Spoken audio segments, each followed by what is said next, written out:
안녕하세요. 전환시대 농촌후기를 책 이야기하는 박상일입니다. 오늘은 주민 행복표 자치가 싹트려면 이라는 제목으로 방송하겠습니다. 본 방송에 앞서서 주민자치는 새 사조를 요구한다란 지난번 방송을 간추려 보겠습니다. 주민자치와 단체자치는 단순한 양의 차이가 아니라 질의 차이고 방향의 차이고 주민 행복도의 차이입니다. 때문에 이제 새롭게 열리는 농촌자치는 주민자치 시대가 요구하는 새 사조를 입어야 합니다.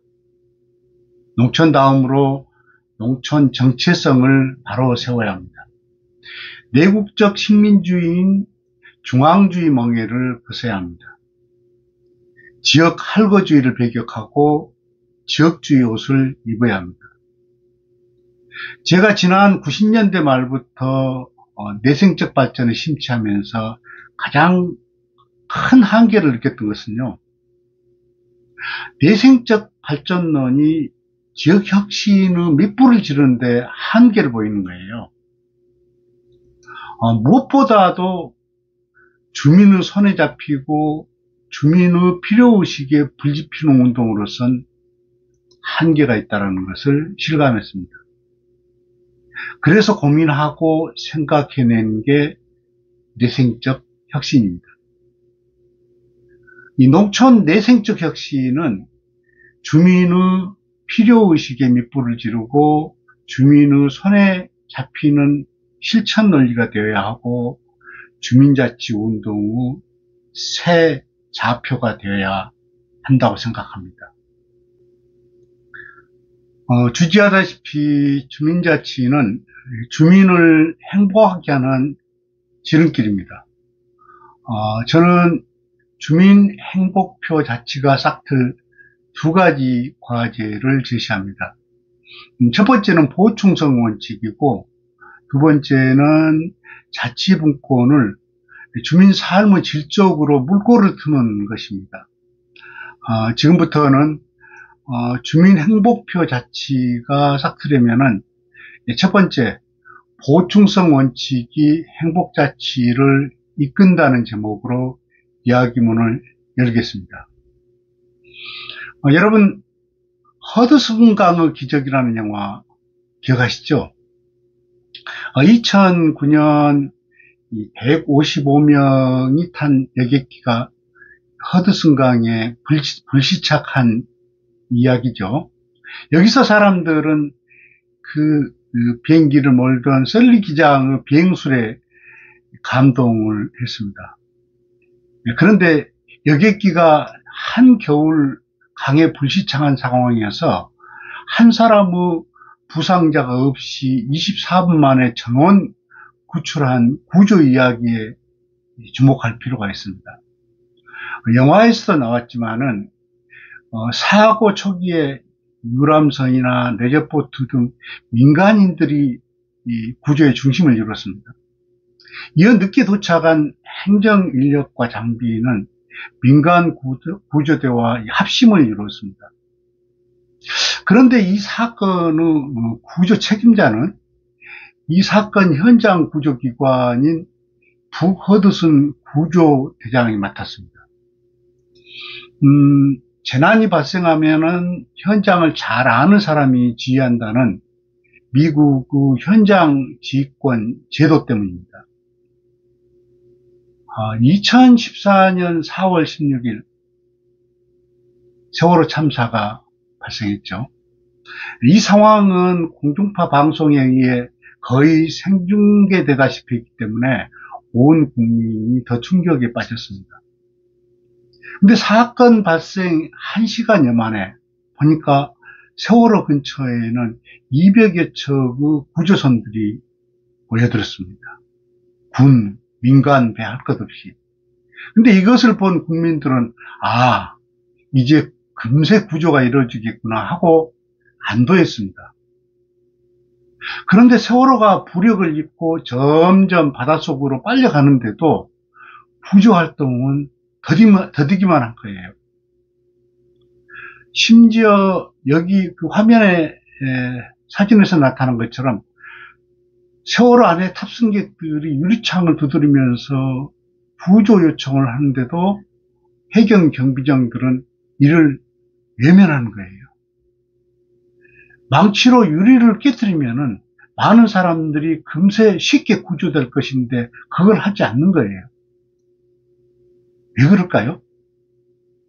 200여 척 장비와 인력은 구경꾼일 뿐 현장 공무원들은 자신들에게 닥칠 책임 소재를 놓고 핑퐁 게임을 하다가 골든타임을 놓친 거 아니에요?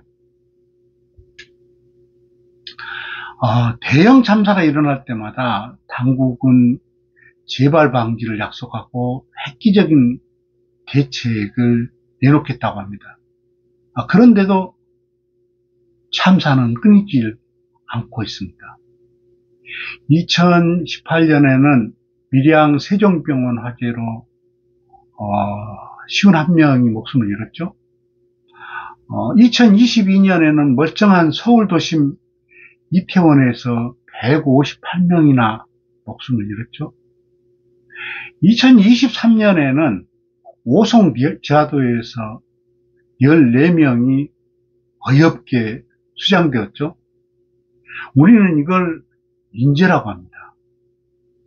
그렇다면 참사가 될 뻔한 또 다른 해상사고 이야기를 해보겠습니다. 세월호가 일어난 지 5개월쯤 되던 때 홍도에서 109명이 탄 유람선이 침몰했습니다. 그런데 사고 30분도 안 돼서 전원 구조됐습니다. 침몰 현장 인근의 유람선과 어선들이 구조활동을 해가지고 모두 안전하게 구조한 겁니다. 자, 그렇다면은 만약 이 침몰 사고 현장에 해경이 나타나서 구조를 지휘했다면 어땠을까요? 세월호 참사 때처럼 핑퐁 게임 하면서 골든타임을 놓치지 않았을까요? 여러 상황에서 보듯이 왜 민간이 나서면 쉽게 구조를 하고 고도 기관 인력이 엄청난 장비를 갖춰서 나서면 헛방을 치는 걸까요? 그래서 사람들은 사고 현장에 투입된 소방공무원들의 사기가 떨어져서 생긴 거라고 입을 모았습니다. 그래서 문재인 정부는 소방공무원 신분을 지방직에서 국가직으로 전환시켜줬습니다. 그래서 인재 문제가 해결됐습니까? 현장 사무를 하는 소방공무원과 같은 사람은 현장과 절대 떨어져서는 안 됩니다. 그걸 옮기는 것은 죄악입니다. 선진국들은 모두 소방공무원 같이 현장 일을 하는 공무원들은 지자체 소속으로 합니다. 자, 그렇다면은 이 재난을 대하는 우리나라와 선진국들은 어떤 차이가 있을까요? 보충성 원칙이라는 자치 원리에 답이 있습니다. 이 보충성 원칙이 재난 대비뿐만 아니라 주민의 행복 자치를 이끌고 있기 때문입니다. 이 보충성 원칙은 모든 민생 사무는 주민 생활과 밀착된 기초지자체가 우선해서 맡도록 합니다. 그래서 기초가 못하는 것은 광역이 보충해주고 광역이 못하는 것은 국가가 보충해준다는 겁니다. 이는 국가가 개개인의 행복을 최대의 목표로 한다는 증표로서 모든 민생 사무는 주민 삶의 질 향상을 바라지 한다는 원칙과도 통합니다. 이 보충성 원칙은 1985년에 만든 유럽 지방자치 헌장에 담겨 있었고 모든 유럽 국가들이 이를 준수하고 있습니다. 유럽 국가들은 보충성의 원칙을 자치분권의 1차적 가늠자로 여깁니다. 그래서 유엔도 보충성 원칙을 자치분권의 최상위 지도 원리로 삼아 국제사회에 권고하고 있습니다. 그렇다면은 우리 한국의 보충성 원칙 점수는 몇 점이나 받을 수 있을까요? 그동안 보충성 원칙이 거의 제도적으로 잘 안 되다가 2022년 지방자치법 전부 개정이 되면서 드디어 보충성 원칙이 들어갔습니다. 여기에 보면은 주민생활과 밀접한 사무의 축을 기초지자체에 두고 광역과 중앙이 점층적으로 보충한다는 규정입니다. 어때요? 말은 그렇죠. 그럴듯하죠. 하지만 이는 보충성 원칙의 실제적 원리와 동떨어져 있습니다. 자기 결정권이라 할 입법권에서는 보충성 원칙이 없습니다. 자치에서 제일 중요한 돈을 나누는 재정분권에서도 보충성 원칙이 없습니다. 많은 국가 정책이 지자체와 민생과 관련되는데 그런 정책 집행 구조에서도 보충성 원칙은 찾아볼 수 없습니다. 때문에 우리나라의 보충성 원칙은 껍데기만 존재하는 낙제점입니다. 그런데 농촌 지자체들의 보충성 원칙 수용 태세는 더 문제입니다. 농촌 지자체 공무원들은 아직도 중앙에서 내려오는 공무원의 지침을 법처럼 여깁니다. 권한과 책임이 비례하지 않는 공직구조는 보충성 원칙과 딴전입니다. 책임의 그물에서 벗어나려고 핑퐁 게임을 일삼고 자치단체장 바라기만 합니다. 행정은 서비스라는 구태하에서 주민은 서비스 수요자일 뿐입니다. 그렇다면은 보충성 원칙은 마냥 희망사항일까요? 몇 가지 우리나라에서 일어난 사례들을 예로 들어보겠습니다. 2005년, 그러니까 20년 전이죠. 경남 함양군이 1억 버는 농민 100명 만들기 정책을 벌였습니다. 그런데 함양군의 이 정책은 남다른 방식으로 접근했습니다. 그러니까 1억 벌 재주가 있는 사람은 모두 모여라 했습니다. 함양군은 무엇이든 농업을 통해서 1억을 벌 재주와 의지가 있는 사람을 모이라고 해서 그 의지와 재주를 따져서 그에 맞게 지원하겠다고 했습니다. 당연한 거죠. 근데 이 맞춤형 지원이 농민들의 혁신 의지를 불질렀고 신발에다가 발을 맞추라면서 보조병 환자를 양산했던 것과 대비되는 결과를 나타냈습니다. 2007년 전북 완주군이 서울의 희망제작소와 손잡고 커뮤니티 비즈니스 운동을 고민한 끝에 로컬푸드 사업을 창안했습니다. 커뮤니티 비즈니스란 지역 문제를 경제활동과 연계하여 푸는 방식이죠. 그로부터 200여 개의 농촌 공동체들이 만들어졌고 지역 가치를 품은 소농들의 먹거리 생산 체계가 구축되어 로컬푸드 사업이 벌어지게 됐습니다. 그 결과 완주군은 대한민국 로컬푸드 운동의 대명사로 떴고 중앙정부의 로컬푸드 지원 사업을 이끌었습니다. 어때요? 두 사례는 농촌 지자체들이 보충성 원칙을 잘 펴기만 하면 얼마나 큰 성과를 얻는지 생생하게 보여주었습니다. 그런데 말이죠. 함양군의 1억 버는 농민 100명 만들기 정책이 지금 잘 안 되고 있죠? 최근에 보면은 완주군의 녹할푸드 정책도 좀 게으름하고 있습니다.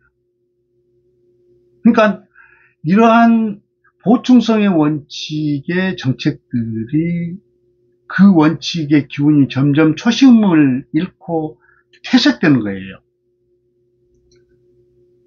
이는 중앙정부의 지원폭탄이 공든탑을 무너뜨린 겁니다. 우리나라 중앙정부는 지역에서 좀 의미 있는 사례를 나타낸다 싶으면은 상상할 수 없을 정도로 지원폭탄을 터뜨려 버립니다. 그렇게 해서 도리어 현장의 기반을 죽여버립니다. 이는 중앙정부가 보충성 원칙의 깡통이라는 것을 말해줍니다. 최근 들어 이 통합돌봄이 크게 뜨고 있죠. 통합돌봄은 공동체 돌봄으로부터 파생되었기 때문에 의미가 있는데요. 그런데도 불구하고 그 정신이나 원리나 방식은 전혀 다르게 정책화되고 있습니다. 그래서 제가 다음에 이 부분에 대해서는 따로 짚어드릴 거고요. 우선 제가 말씀드리자면은 이 농촌 할머니들은 회관이 가까운 집이 명당이라고 합니다. 재밌죠? 마을 회관을 가까이 하면은 할머니들의 삶의 질이 높아지기 때문입니다. 이는 회관에 모이는 할머니들 사이에서 공동체 돌봄이 일어난다는 방증입니다. 따라서 공동체 돌봄은 할머니들 자주적 돌봄을 북돋워주는 쪽에서 접근해야 옳겠죠. 할머니들을 복지 주체로 삼고 이분들 존엄을 세워주는 복지 원리가 보충성 원칙의 본질입니다. 우리나라가 세계에서 가장 고독한 나라인 것은 왜 그럴까요? 보충 관계가 단절된 구조와 무관하지 않습니다. 우리 사회가 점층적인 빨대 구조로 되어 있기 때문에 각 개인들의 관계는 개별화되고 그런 가운데 개인들의 삶은 고독해질 수밖에 없습니다. 게다가 이 빨대의 최상위가 승자 독식 구조라고 하면은 사회 갈등은 발로 커질 수밖에 없고 그만큼 개인의 고독병은 깊어지기 마련입니다. 우리 사회가 행복사회로 나아가려면은 보충성 원칙이 긴요합니다. 자치분권이 주민 행복의 물꼬라면은 보충성 원칙은 물이 행복적으로 흐르는 방향을 뜻합니다. 때문에 보충성 원칙은 농촌이 주민자치 시대로 나아갈 제1의 과제입니다. 오늘 이야기는 여기까지입니다. 다음에는 주민행복표 자치가 싹트려면 하편, 재정분권과 생활분권의 방향 이야기를 들고 나오겠습니다. 함께 해주셔서 감사합니다.